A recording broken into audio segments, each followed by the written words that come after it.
तो गांधी जी को जो है इस बात का पूरा श्रेय दिया जाना चाहिए, जो कि दिया जाता नहीं है। गांधी जी ने आजादी दिलाई कि नहीं दिलाई, वो तो एक अलग विवादित विषय है कि गांधी जी ने जो है वो अंग्रेजों से हमको आजादी दिलाई कि नहीं दिलाई।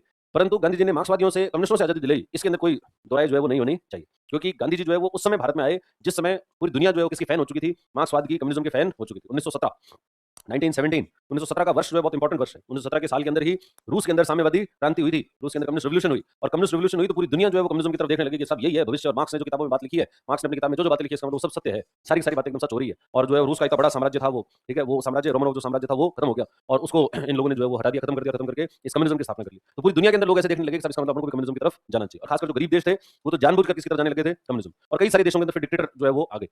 परंतु भारत के अंदर, इंडिया के अंदर कम्युनिस्ट जो है वो उतने सफल नहीं हो पाए। इंडिया में कम्युनिस्ट सफल नहीं हो पाए। क्यों नहीं हो पाए? उसका मुख्य कारण ही कौन है? वो गांधी जी।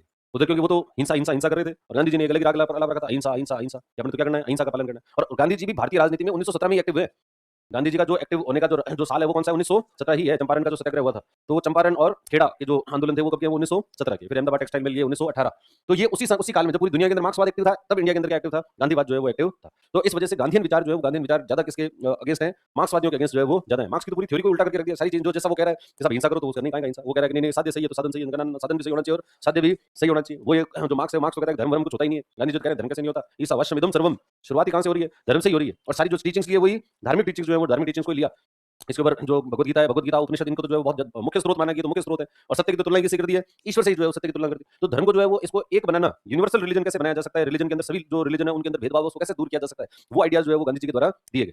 और गांधी जी इस वजह से जो है वो, जब एक बार एक प्रश्न आया था और उसमें ये था कि भाई अगर गांधी जी नहीं होते, अगर गांधी जी नहीं होते तो क्या भारत को स्वतंत्रता नहीं मिलती? तो क्या भारत जो स्वतंत्र नहीं होता गांधी जी नहीं होते तो? अगर जो है गांधी जी को एलिमिनेट कर दो, मान लो हिस्ट्री से कि गांधी जी नाम का कोई व्यक्ति होता ही नहीं, तो क्या हम स्वतंत्र नहीं होते? हम स्वतंत्र तो होते, पर हमारी स्वतंत्रता की प्रकृति जरूर चेंज हो जाती। हम स्वतंत्र होते, किन मूल्यों के साथ स्वतंत्र होते वो जरूर होते, वो चेंज हो जाते।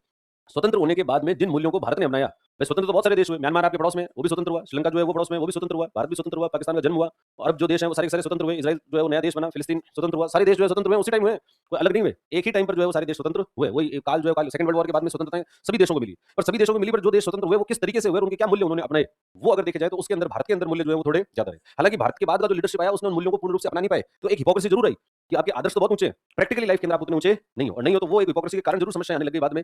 बाकी अगर वैसे देखा जाए तो गांधीयन वैल्यूज जो है, वैल्यूज के अंदर कोई कमी नहीं है कि गांधी को अगर दो तरीके से देखा जाए, एक तो विचारों का गांधी और एक व्यक्ति का गांधी, तो विचारों का गांधी निश्चित रूप से बहुत क्या है? श्रेष्ठ है। और जब अल्बर्ट आइंस्टाइन जैसे आदमी ने जो है वो गांधी जी के बारे में ये कहा कि आने वाली पीढ़ी जो है वो ऐसा विश्वास नहीं करेगी, हार्ड मास का एक आदमी जो है वो ऐसा भी था जो इस तरीके के विचार रखता था, और विचार नहीं रखता था, इस तरीके की चीजों को अपने जीवन में अपनाता भी था, तो उनको चीजों को जो है वो अपनाया भी। गांधी जी की जो आलोचनाएं की जाती है वो बड़ी ऐसे फ्रिवलस टाइप की आलोचनाएं है, जो भी आलोचनाएं, आलोचक जो है उनकी क्या आलोचनाएं है, गांधी जी की क्या आलोचना है? जैसे एक तो ये आलोचना है कि सब उन्होंने अहिंसा जैसा अहिंसा की बात की, तो पूर्ण रूप से अहिंसा को अपनाया नहीं। देखो कोई भी आदर्श होता है वो पूर्ण रूप से कोई भी अपना नहीं सकता। अहिंसा है तो आप अपने जीवन के अंदर कोई एक भी काम ऐसा नहीं करो जिसमें हिंसा हो, तो ऐसा पूर्ण रूप से आप नहीं अपना सकते। प्रैक्टिकल लाइफ के अंदर हो सकता है कि आपकी कुछ कमियां रही होगी, गांधी जी के जीवन के अंदर भी वो कोई ऐसा कि 100% ही वो कोई एथिकल हो ऐसा नहीं है, तो कुछ कमियां तो उसमें रही होगी। पर क्या वो 0% था? अगर गांधी जी का अगर वो एथिकल बार बनाए, सब ये है एथिकल बार, और इसके अंदर कोई व्यक्ति कितना एथिकल है उसकी परसेंटेज लिखो, तो एक आदमी हो सकता है जो गांधी जी अगर वो यहाँ पर आ रहे हैं, सब उनके अंदर कुछ बातें थी जो कि एथिकल नहीं थी, पर उनमें कितनी बातें थी जो कि एथिकल थी? कुछ नहीं थी, पर थी जितनी थी वो कितनी ज्यादा है, और अगर उससे अगर बाकी को कंपेयर करें तो वो आसपास भी नहीं फटकते, और अपन तो जो है वो दूर दूर तक उधर जो है वो जा ही नहीं पाएंगे। तो इस वजह से जो आलोचना कर रहा है व्यक्ति वो इसके आसपास भी नहीं है, और फिर भी वो क्या कर रहा है? वो कह रहा है कि नहीं नहीं ये तो क्या था, बिल्कुल फर्जी है इसका जो है। और फर्जी करने से पहले जो कम से कम उसको पढ़ तो लिया जाए, समझ तो लिया जाए। बिना समझे बिना पढ़े अगर आप जो है वैसे अवधारणाएं बना रहे हो, तो फिर ये अवधारणाएं जो है वो सही नहीं है। इस तरीके की अवधारणाएं जो है बनाना इतना सही नहीं। गांधी जी का जो है वो, अब क्या ऐसा क्या गलत था?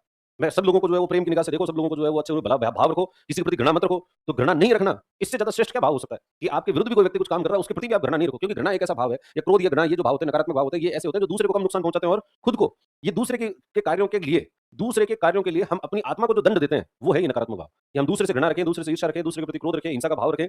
तो कार्य तो दूसरे का है, सब ऐसा क्यों कर रहे हो कि फला व्यक्ति ने ऐसा ऐसा किया था, तो काम तो उसने किया था, इसकी सजा किसको मिले? सजा किसको मिल रही है? सजा मिल रही है आपकी आत्मा को, क्योंकि ऐसे भाव जैसे रखेगा तो व्यक्ति की खुद की आत्मा जो है वो क्या हो जाएगी? वो क्षीण हो जाएगी, वो क्षीण हो जाएगी। तो वो दिक्कत जो है वो किसको होती है? दूसरे को कम होती है और आपको स्वयं को ज्यादा होती है। और जब व्यक्ति सकारात्मक भाव रखता है तो दूसरे ने कैसा भी काम किया हो, दूसरे ने किसी भी प्रकार का कार्य किया हो, आपको जो है हमेशा मॉरल स्ट्रेंथ उससे मिलती रहती है, नैतिक जो है वो उससे स्ट्रेंथ जो है वो मिलती रहती है। तो ये विचार जो है वो विचार उनके गांधी जी के थे। फिर कुछ लोगों का मानना है कि गांधी जी ने भगत सिंह जी को नहीं बचाया, तो भगत सिंह जी को गांधी जी बचा भी नहीं सकते थे। इसके अंदर भी जो है वो इतिहास के लोगों की नॉलेज बहुत कम है, और वो ऐसा ही जो है भावनाओं में आकर या कि साहब भगत सिंह जी को बचा लेना चाहिए, कैसे बचा लेते? भाई भगत सिंह जी क्या किया था? भगत सिंह जी ने जो है वो एक आदमी को मारा था। किसको मारा था? किसको मारा था? जिसको मारा था वो निर्दोष था, उसने कुछ नहीं किया था। हत्या हुई थी लाला लाजपत राय की। लाला लाजपत राय जो है साइमन गो बैक के नारे लगा रहे थे। साइमन कमीशन आया था, साइमन कमीशन को भगा रहे थे। वहां पर एक आदमी था जिसका नाम था सैंडर्स।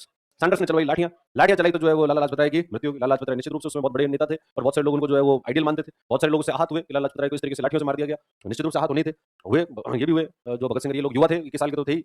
अब 21-22 साल के अंदर आदमी को जो है वैसी बातें पता लगे तो आदमी आ जाए, जोश में आ जाए, और जोश में आ जाए मारेंगे, इसको मारेंगे, सैंडर्स को मारेंगे। कहाँ है सैंडर्स? कौन सा है सैंडर्स?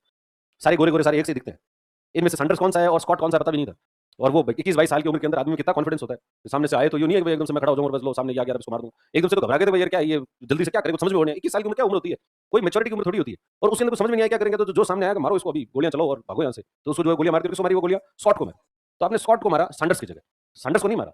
तो स्कॉट का तो कोई लेना देना नहीं था मामले से, वो तो दूर दूर तक लेना देना नहीं था। तो एक उस आदमी को मार दिया, तो उसको मारने, और वो उस समय एडमिनिस्ट्रेटिव ऑफिसर था, उसकी पुलिस सर्विसेज में था, पुलिस सर्विसेज में था। तो वहां पर जितने भी ये भारत के अंदर जो आईएएस आईपीएस उस टाइम के जो आईसीएस जो लॉबी थी, वो सारी की सारी एकदम खड़ी हो गई कि भाई ये क्या तरीका है। ऐसे अगर हमारे को मारने लग गए कि साहब गलती किसी ने की है, किसी ने कुछ भी किया है, अपने को तो अंग्रेज मारो, तो अगर ऐसे मारने लगे तो हम तो कोई काम ही नहीं कर पाएंगे यहाँ पे।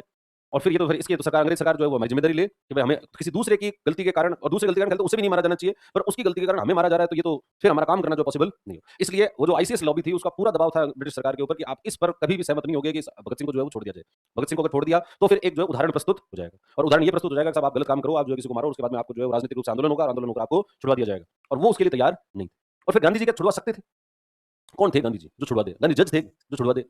आप कैसे छुड़वा दोगे? भाई मेरे पास में से मैं ये इसकी जो अभी दया याचिका है, इस पर हस्ताक्षर कर देता हूँ और मैं इसको छुड़वा देता हूँ। आप कैसे छुड़वा सकते हो? नहीं छुड़वा सकते, क्योंकि उसका उनका पूरा एक लीगल सिस्टम है। वहां पर काम कोई आर्बिट्रेरी थोड़ी हो रहा है। वहां आर्बिट्रेरी काम नहीं होता। चीजें जो है किससे होती है? एक सिस्टम से होती है, कानून से, नियम से होती है। कानून नियम के तहत जो कार्य है वो, और फिर प्रयास नहीं किए, ऐसा हो गया प्रयास नहीं किया, तो प्रयास जो है वो उसके अंदर पूरे प्रयास किए गए कि भगत सिंह जी को छुड़ाने के लिए पूरी की पूरी जो लॉयर्स की टीम बनी। और उस लॉयर की टीम में जो है सरदार वल्लभ भाई पटेल थे, उसके अंदर जो है और भी बड़े बड़े जो लॉयर थे उस समय के, उनको जोड़ा गया, गांधी जी के कहने पर ही जोड़ा गया। उसके बाद में उनका केस लड़ा गया, और केस जो है वो इंडिया के अंदर तो गवर्नर जनरल तक पहुंचा, और गवर्नर जनरल के बाद में ब्रिटेन के अंदर प्रीवी काउंसिल होती थी, उस प्रीवी काउंसिल तक पहुंचा। प्रीवी काउंसिल के अंदर वो रिजेक्ट होकर केस आया। प्रीवी काउंसिल ने रिजेक्ट किया कि नहीं साहब, नहीं किया जा सकता, ये जो है वो इस डेथ सेंटेंस को जो है वो बदला नहीं जा सकता, बदला नहीं जा सकता, तो नहीं बदला गया। और फिर क्या गांधी अरविंद जो है समझौता नहीं करते, समझौता पहली बार तो वो समझौते पर आए थे, और फिर भगत सिंह खुद राजी नहीं थे। एक और बड़ा इस तर्क ये भी है, गांधी जी ने जो है भगत सिंह को एक पत्र लिखा और भगत सिंह को कहा कि साहब आप जो है वो ये कह दो कि आगे से मैं ऐसा काम नहीं करूंगा, तो हमारा लड़ने वाला हम जो तर्क दे रहे हैं वो केस हमारा स्ट्रांग हो जाएगा। आप ऐसा कहो कि सब मैं आगे से जो है ऐसे किसी को नहीं मारूंगा, गलती हो गई। भगत सिंह का कहना, ना गलती नहीं हुई है, मेरे तो सही हुई है, आगे से और करूंगा। अब और करूंगा तो फिर किस आधार पर छुड़वा सकते हो आप? तो किसी आदमी को आप छुड़वाओ तो कम से कम ये तो कहे, लिख कर देगा मैं आगे से ऐसा नहीं करूंगा।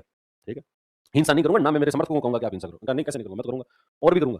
अब और भी करूंगा तो फिर तो जो है वो समर्थन नहीं किया जा सकता, तो इसलिए जो है वो उतना समर्थन नहीं किया गया। तो गांधी जी के वो हाथ में था भी नहीं, इसलिए गांधी जी को अकेले को इस बात का दोष देना वो भी इतना सही नहीं। फिर दूसरी तरफ फांसी, भाई फांसी आपको अल्टीमेटली जो फांसी देनी थी वो देनी थी, तो आपका जो भी लॉ था कि इसको मर्डर किया, मर्डर करने के बाद में क्या हो सकता है, तो वो लीगल प्रोसेस के बाद में हुआ। डेट जरूर हो सकता है कि आपको जो है वो 2 दिन बाद में देना है, आपने पहले दे दी हो, पर देनी तो थी। अल्टीमेटली फाइनल वर्डिक्ट तो ये आ चुका था कि डेथ सेंटेंस है, डेथ सेंटेंस तो मिल गया था, तो उस कानून का पालन तो किया गया था।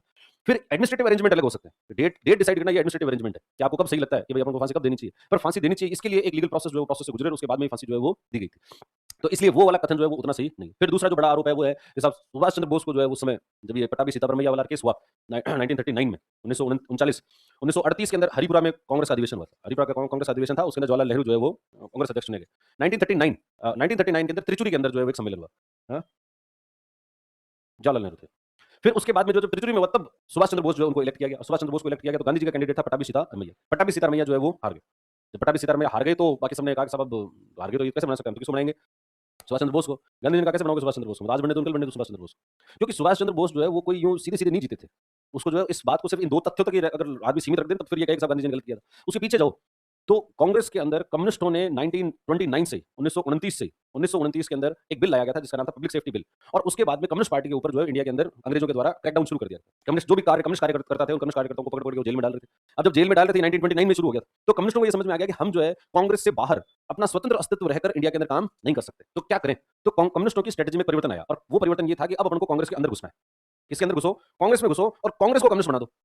हम तो स्वतंत्र को कम्युनिस्ट नाम से अगर चलेंगे तो हमें कोई पूछ नहीं रहा, तो कांग्रेस के भी पूछ है, लोग सब कांग्रेस को पूछ रहे हैं, तो अपन को क्या करना है? कांग्रेस पे कब्जा करना है। और कांग्रेस पे कब्जा कैसे करो? कांग्रेस में घुसो बड़ी संख्या में, कांग्रेस में घुसकर कांग्रेस में ये वोटिंग होती है, वोटिंग के अंदर जब अपने लोग ज्यादा होंगे तो अपने हिसाब से अपन वोटिंग करवाएंगे और अपने वाले लोग जो है वो जीतेंगे, और अपने वाले लोग जीतेंगे तो अपन उस पे कब्जा कर लेंगे, कब्जा कर लेंगे तो अपने हिसाब से कार्य करेंगे। और सुभाष चंद्र बोस जो थे कम्युनिस्ट, सुभाष चंद्र बोस भाई वैसे स्वतंत्रता सेनानी थे, वो बस उनकी उन बातों में कोई वो दोहराई नहीं है, पर वो थे कौन सी विचारधारा के? कम्युनिस्ट विचारधारा के जो थे। और गांधी जी को बाकी सब स्वीकार था, ये स्वीकार नहीं था कि कम्युनिस्ट जो है वो कांग्रेस कांग्रेस का नेतृत्व कम्युनिस्ट बन जाए। अगर कांग्रेस का नेतृत्व कम्युनिस्ट बन जाएगा तो इसका मतलब तो कम्युनिस्ट विचारधारा की तरफ चले जाएंगे, और इतने टाइम से बनाया इसको हमने, अब लास्ट के अंदर आप आ रहे हो सब हमने सदस्यता ज्यादा बनवा ली और एकदम से हमने सदस्यता ज्यादा बना के लो, हमने वोट करा दिया, वोट के अंदर हम जीत गए, लो हमारे हिसाब से काम होगा। गांधी ने कहा ना ना ना, हुआ थी बड़ी होनी, इतने इस तरीके से काम जो है वो नहीं चलेगा। ये तो जो है वो कैंडिडेट जो है वो ये नहीं होगा। कैंडिडेट तो कौन रहेगा? वो मेरा वाला ही रहेगा। और फिर बाद में तो कांग्रेस को धमकी देती थी गांधी जी ने, अगर कांग्रेस ने जब ज़्यादा अगर पंचायती कर रहे हो क्विट इंडिया मूवमेंट से पहले, अगर ज़्यादा पंचायती कर रहे हो तो मैं कांग्रेस जो है मैं तो धूल से खड़ा कर दूंगा वापस कांग्रेस। गांधी जी का जो कॉन्फिडेंस बहुत खतरनाक था कि तुम कांग्रेस कांग्रेस में ज़्यादा लगता है कि कांग्रेस की वजह से सब कुछ है, तो मैं तो ये मिट्टी लूंगा धूल से जो है किसको खड़ी कर सकता हूँ, एक नई कांग्रेस खड़ी कर सकता हूँ। तो अभी बूढ़ा नहीं हुआ हूँ इतना, कई लोगों का वैसे हो तो गए हो पर इसलिए अपने ऐसे नए काम जो है वो करने की जरूरत नहीं है, नए वेंचर खोलने की जरूरत नहीं, पुराने वाले से काम चलो। तो उसमें भी जो है वो गांधी जी को इतना दोष देना सही नहीं। फिर जो बात आई जब उनकी हत्या हुई गोडसे वाली, गोडसे का इंसिडेंट, गोडसे का क्या इंसिडेंट था, गोडसे तो क्या, गोडसे भावुक हो रखा था आदमी। गोडसे को ये था कि साहब क्या कर दिया, वो लड़ाई चल रही थी इंडिया और पाकिस्तान के बीच में, और जब जब पार्टीशन हुआ था तो खजाने का भी पार्टीशन हुआ, और खजाने के पार्टीशन के अंदर इंडिया के पास में जो है वो पाकिस्तान का कुछ पैसा पड़ा था, तो 55 करोड़ रुपए जो है वो इंडिया के पास थे पाकिस्तान के, और इंडिया वो 55 करोड़ रुपए रिलीज कर नहीं रहा था। भारत का ये मानना था कि सब ये 55 करोड़ रुपए अगर रिलीज कर देंगे तो इससे क्या होगा, इससे जो पाकिस्तान है वो पाकिस्तान जो है हथियार खरीद लेगा, फिर हमारे विरुद्ध इसको प्रयोग में ले लेगा। तो कई लोगों ने पाकिस्तान ने मांग की भाई ये कोई तरीका थोड़ी है, हम क्या यूज करेंगे क्या नहीं यूज करेंगे, हमारा पैसा है, हमारा पैसा हमें दो। तो गांधी जी ने इसके लिए जो है एक आमरण अनशन किया कि पाकिस्तान को उसका हक दिया जाना चाहिए, पाकिस्तान को पैसे जो है वो दे। जब ये उन्होंने आमरण अनशन किया, आमरण अनशन के बाद में पहले तो गवर्नमेंट राजी नहीं हुई, पर वो जब ज्यादा ही हुआ सब गांधी जी को आमरण अनशन करना पड़ गया, तो फिर जाकर जो है वो पैसे रिलीज किए। अब ये पैसे रिलीज किए गए तो गोडसे को ये बात बुरी लगी, गांधी जो है वो ठीक है और ऐसे काम कर रहा है, तो गोडसे गया और गोडसे ने क्या कर दिया, गांधी जी को मार दिया। अब पर इसमें भी गोडसे जो है वो तो ढंग से सोच नहीं पाया कि भाई अब गांधी जी अगर 55 करोड़ रुपए से कोई पाकिस्तान जो है, ना तो उसने युद्ध शुरू किया था, 55 करोड़ रुपए से काम चल रहा था, पाकिस्तान का काम कोई उस 55 करोड़ रुपए से नहीं चल रहा था, युद्ध तो उन्होंने पहले शुरू कर दिया था। युद्ध की शुरुआत तो जो है वो अक्टूबर के अंदर ही हो गई थी, अक्टूबर 1947 में हो गई थी। तो जब उनको पैसे नहीं मिले थे तो भी वो लड़ रहे थे, और लड़ नहीं रहे थे वो बहुत बड़े स्केल पे लड़ रहे थे। तो ये जो सोचना है कि अगर हम इनको पैसे दे देंगे तो ये कैप्चर कर लेंगे, कैप्चर तो ऑलरेडी कर चुके थे। ये तो जो है वहां पर जो कबाइली थे, तो जम्मू कश्मीर का इतिहास पढ़ोगे तो कबाइलियों का इतिहास, वो जो कबाइलियों का अटैक हुआ, तो कबाइली जो है वो पहुंच गए थे 24 तारीख को, 24 अक्टूबर 1947, 24 अक्टूबर 1947 को वो लोग जो है वो बारामूला तक पहुंच गए थे। अब बारामूला पहुंचने के बाद श्रीनगर पहुंचना उनके लिए बहुत दूर नहीं था, पर कबाइली जब बारामूला पहुंचे तो उनको लगा कि लो अपन तो जीत गए। वो जो कछुए और वो जो खरगोश वाली कहानी है ना, उसमें वो खरगोश थे, वो उनको लगा कि अब तो अपन जीत गए, लो तो पहुंच गए, ये रहा श्रीनगर, कभी पहुंच जाएंगे, 2 घंटे का रास्ता है, तो श्रीनगर तो पहुंच जाएंगे, तो बारामूला आई गए, तो बारामूला में थोड़ा जो है वो कमाई कर ले थोड़ी। तो इन्होंने बारामूला के अंदर लूटपाट की, बारामूला में इन्होंने जो लूटपाट की, बड़े स्तर पर लूटपाट जो है वो की, बहुत बड़े, और 2 दिन तक ये जो है वो लूटपाट करते रहे। जो कबाइली थे वो उन्होंने, और वहां पर कई लोगों को मारा गया, कई अत्याचार जो है वहां के लोगों के ऊपर किए गए। 2 दिन तक कबाइलियों ने वहां पर कोहराम जो है वो मचाकर रखा। अब ये जो टाइम पीरियड लगाया, इस टाइम पीरियड के अंदर जम्मू कश्मीर के महाराजा को समय मिला भारत सरकार के साथ नेगोशिएशन करने का, और वो इंस्ट्रूमेंट ऑफ एक्सेशन साइन हुआ 26 अक्टूबर को, 26 अक्टूबर को साइन हुआ, और 27 अक्टूबर को सुबह इंडियन गवर्नमेंट जो इंडियन एयरफोर्स वहां पर पहुंची भारतीय सेना के साथ में। और तो श्रीनगर भी ऑलमोस्ट उनके कब्जे में आ चुका था, श्रीनगर को बाहर बाहर से उन्होंने घेर लिया था। तो जम्मू कश्मीर के ऊपर जो कब्जे की बात है, ये तो हो चुकी है कब, अक्टूबर 1947 में। जो गांधी जी कह रहे हैं कि 55 करोड़, ये बात है जनवरी 1948 की। तो जनवरी 1948 और अक्टूबर 1947 दोनों के अंदर काफी टाइम का अंतर है। तो जो कब्जे होने चाहिए थे या जो अटैक होना चाहिए था वो तो हो चुका था पहले भी। तो ये बात जो है वो गोडसे को उतने ढंग से समझ में आई नहीं, ठीक है, और नहीं आई, इस वजह से उसने जोश में आकर जो है वो ये कार्य किया, जो कि गलत ही था, जो निश्चित रूप से गलत किया है। तो जो कब्जे होने चाहिए थे या जो अटैक होना चाहिए था वो तो हो चुका था पहले भी। तो ये बात जो है वो गोडसे को उतने ढंग से समझ में आई नहीं, ठीक है, और नहीं आई, इस वजह से उसने जोश में आकर जो है वो ये कार्य किया, जो कि गलत ही था, जो निश्चित रूप से जो गलत किया, हीनियस था। पर उसके बाद में जो लोगों ने, जो बाकियों ने किया वो भी गलत था, कि बाकियों ने क्या किया, गोडसे को पकड़ा और उसको फांसी पे लटका दिया। गोडसे को जब फांसी पे लटकाया तब आपने गांधी को दूसरी बार मारा। पहली बार गोडसे ने तो गांधी के शरीर को मारा, और गोडसे को फांसी पे लटकाकर आपने गांधी के विचारों को मारा। क्योंकि गांधी अगर खुद अपने विचारों से काम करते तो शायद वो गोडसे को माफ कर देते। शायद गांधी को अगर दूसरा मौका मिलता है ना कि मैं वापस जिंदा होकर आ गया हूँ, ईसा मसीह वाले जैसे वापस 40 दिन में वापस आ जाते, तो अगर वो वापस 40 दिन में आ जाते तो वो गोडसे को क्या कर देते, माफ कर देते, कि भाई इसका हृदय परिवर्तन करो। इस बात पे सोचते कि इस व्यक्ति का जो है वो ये अगर गलत काम कर रहा है तो इसके विचारों में कुछ गड़बड़ आ गई है, इसके विचारों में गड़बड़ आ गई है, तो इसके विचारों को क्या किया जाए, सही किया जाए। हम इसके प्रति घृणा रखें और घृणा रखकर इसको मृत्यु का ही दंड दे दे, तो आप अगर घृणा रखकर मृत्यु का ही दंड दे रहे हो तो आपने भी कोई गांधी को जो है अपनाया नहीं है। तो उसके जो गांधी जी के जो बाद में जो फॉलोअर्स हुए, उन फॉलोअर्स ने गांधी जी को दूसरी बार कब मारा, जब उन्होंने किसको किया, गोडसे को मारा। और वर्तमान के अंदर भी जो हेट्रेड फैलाई जाती है इस मामले में, वो जो है वो बार बार किसको मारना है, वो गांधी जी के विचारों को ही मारना है और कुछ नहीं है। तो गांधी जी का अगर विचारधारा के हिसाब से देखा जाए तो किसी के प्रति भी घृणा जो है वो एग्जिस्ट नहीं कर सकते। आप किसी के प्रति जो घृणा नहीं रख सकते, भले वो गोडसे ही क्यों ना हो। जिसने गांधी को मारा उसके प्रति भी घृणा जो है वो रखना गांधीवाद के अंदर अलाउड नहीं है। तो जो बड़े बड़े गांधीवादी हैं, वो बड़े बड़े गांधीवादी भी वास्तविक रूप में गांधीवादी नहीं है, क्योंकि गांधी को पढ़ना आसान है, गांधी को बताना आसान है, गांधी को फॉलो करना बहुत मुश्किल है। जिसने आपको मार दिया आप उसको भी माफ कर दो, ऐसा कोई करे, कर नहीं सकता। इसको करना जो है वो क्या बहुत मुश्किल है, और ये तो फॉलोअर्स से नहीं हो रहा बाकी, और उस विचार को ही मारना जो है वो संभव नहीं। और अगर आप उसको माफ कर दो, आप उसके हृदय परिवर्तन करने की कोशिश करो, तो वो पूरी विचारधारा ही क्या हो जाएगी, वो ध्वस्त हो जाएगी। वो विचारधारा भी घृणा पर ही आधारित है, और वो घृणा पर आधारित जो विचारधारा है वो ध्वस्त हो सकती है सिर्फ किसकी वजह से, गांधीवादी विचारों से। तो इसलिए विचारों का गांधी जो है निश्चित रूप से श्रेष्ठ गांधी जो है वो है। हो सकता है कि गांधी के प्रैक्टिकल जीवन के अंदर कुछ कमियां रही होगी, गांधी जी के प्रैक्टिकल जीवन के अंदर कुछ कमियां थी, और वो कमियां जो है वो सबके जीवन में होती है। ऐसा कोई व्यक्ति नहीं है जो कि परफेक्ट लाइफ जो है वो जी रहा है। सबके जीवन के अंदर कुछ ना कुछ कमियां जो है वो रहती है। इसलिए गांधीवाद को पढ़ना, गांधीवाद को समझना, गांधीवाद को लागू करना, ये जो है वो जरूरत है समय की। हालांकि पूरे सभी आइडियाज से एग्री करना ये भी कोई जरूरी नहीं कि भाई गांधी जी के सभी आइडिया, गांधी जी ने कहा तो सब ऐसा कैसा ही करेंगे, नहीं, ऐसा नहीं करेंगे। समय के हिसाब से चीजें चेंज होगी, और चेंज होगी तो जैसा हम सही सोचेंगे वैसा करेंगे। पर ये जो कुछ विचार हैं जो कि यूनिवर्सल रूप से अपनाए जा सकते हैं, जैसे जिसमें ये अहिंसा का विचार है, या ये घृणा का विचार को त्यागना, ये जो विचार है ये नैतिक बनने के अंदर जो है वो राष्ट्र की नैतिक स्तर पर बढ़ाने के लिए ये काफी जरूरी है। और ये इन विचारों को हमने छोड़ दिया, इस वजह से वर्तमान में एक बड़ी समस्या ये आ रही है कि प्रेजेंट टाइम के अंदर अगर हम देखें तो ऐसा कोई भी नेता, ऐसा कोई भी धर्मगुरु या ऐसा कोई व्यक्ति नहीं है भारत के अंदर, खास मेरी नजर में तो ऐसा कोई नहीं है जो कि जिसका यूनिवर्सल एक्सेप्टेंस हो, जिसका यूनिवर्सल एक्सेप्टेंस हो कि साहब यार इस आदमी ने ये कह दिया तो irrespective of political party, irrespective of ideology, irrespective of आपका क्या धार्मिक बिलीफ है, सभी लोग जो है उसको स्वीकार कर ले, उस बात को स्वीकार कर ले, ऐसा जो है वो, और सबके मन में कि भाई हाँ नहीं यार ये आदमी तो ठीक है। जैसे सबसे पहले कुछ समय पहले तक जैसे अब्दुल कलाम थे, तो उनको ये मान लेते थे कि लोग यार अब्दुल कलाम भले आदमी है, और ये आदमी अगर कोई बात कह रहा है तो इसका मतलब उसको क्या मान लिया जाना चाहिए, स्वीकार कर लिया जाना चाहिए। अब्दुल कलाम को अगर ये बात कहनी पड़ गई इसका मतलब ये बात ठीक है।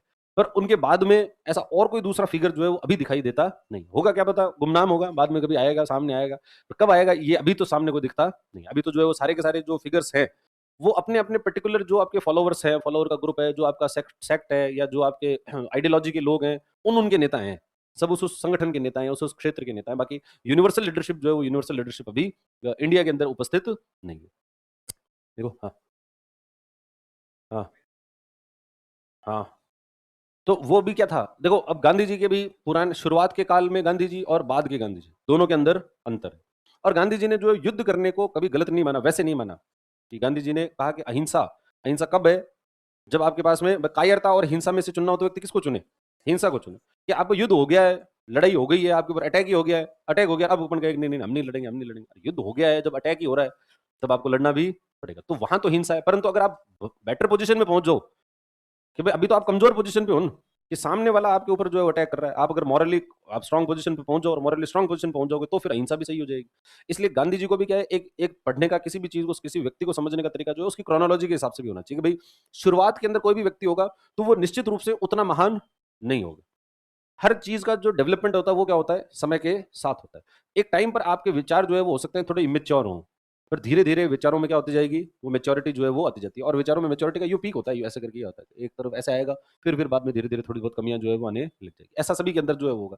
तो इसलिए अगर हम इस समय पर देख रहे हैं विचारों को, और इस समय के विचारों को इस समय के विचारों से कंपेयर कर रहे हैं, तो फिर वो कंपैरिजन जो है वो हमको क्या दिखेगा, हमेशा उसके अंदर हमेशा हमें कॉन्ट्रडिक्शन दिखाई देंगे। तो ये एक और किसी भी व्यक्ति को समझने का एक तरीका होता है कि भाई उसका क्या टाइम पीरियड क्या रहा है। तो जैसे मैं कहा गांधी जी तो शुरुआत में रेसिस्ट भी थे। जब आप एक तरफ तो कह रहे हो सब हर मनुष्य के अंदर जो है वो ईश्वर का वास है, अब अपन कह देंगे सब, आप एक तरफ तो कह रहे हो कि हर मनुष्य में ईश्वर का वास है, और दूसरी तरफ आप कह रहे हो कि मैं कोई काला थोड़ी हूं, मैं तो सांवला हूं। तो ये अब दोनों बातें जो है एक साथ कैसे, तो दोनों बातें एक साथ है भी नहीं। एक बात जो है वो पहले की है और दूसरी बात बाद की है। और बात को बात के रूप में रखना और बात को जीवन में उतारना, ये दो अलग बातें हैं। तो उसको जब जीवन में उतारा तो बाद के अंदर जो है उसको धीरे धीरे धीरे ज्यादा उतारा गया, शुरुआत के अंदर उतना उतारा नहीं गया, उतना नहीं उतारा गया, तो शुरुआत की गांधी में आपको जो है वो डिफेक्ट मिलेंगे, बाद के गांधी में भी मिलेंगे डिफेक्ट। तो ऐसा नहीं है परफेक्ट है गांधी जो है वो बिल्कुल ही परफेक्ट है, गांधी जी ने जो बात कह दी रही है, गांधी जी के विचार हमेशा ही सही है। डिफेक्ट्स तो आपको बाद में भी मिलेंगे, परंतु कुछ विचार ऐसे हैं जो कि काफी अच्छे हैं जिनको अपनाया जा सकता है। लिखो देखिए, आइडियाज रिलेटेड टू नेचर।